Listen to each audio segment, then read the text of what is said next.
Tai dabar tas Europos irgi pasižadėjimas, žinai, kad nustos pirkti dujas, nustos naftą pirkti.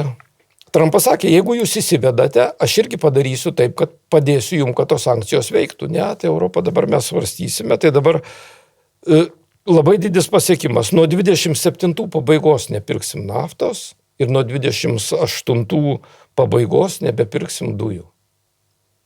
Bet tai aš taip įsivaizduoju, kas bus.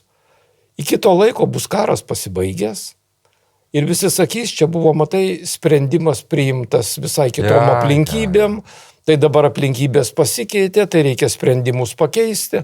Bet ir tas švilpukas, toks dabar pašvilpė, į saugią ateitį nukėlė vykdymą ir toliau sakys, mes esam norinčių koalicija. Va tas norėjimas ir ant norėjimo kabo, žinai. Visas garas į švilpuką nueina.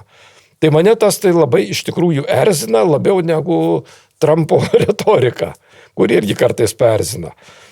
Pasakysiu jums statistiką, kurią pateikė Švedijos užsienio reikalų ministrė. Nuo 22 metų Europos Sąjunga Ukrainai suteikė 215 milijardų eurų pagalbos. Čia visa pagalba, ir humanitarinė, ir finansinė, ir karinė. Kitais šaltiniais 187.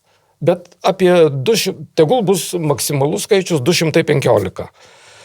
Tuo tarpu iš Europos Sąjunga, iš Rusijos nupirko naftos ir dujų per šitą laiką už 211.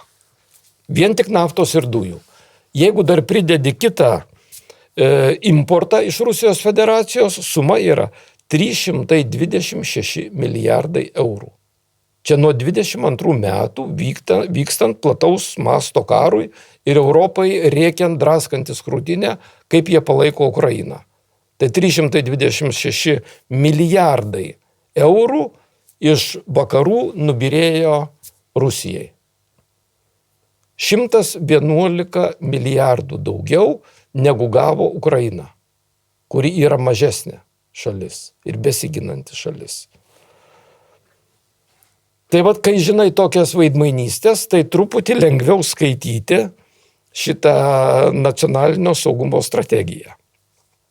Tai truputį paaiškinti. Laidos pilna apimtim ir didžiulio archyvo ieškokite Patreon arba Substack arba Contribui kanale, kuris taip ir vadinasi Algis Ramanauskas.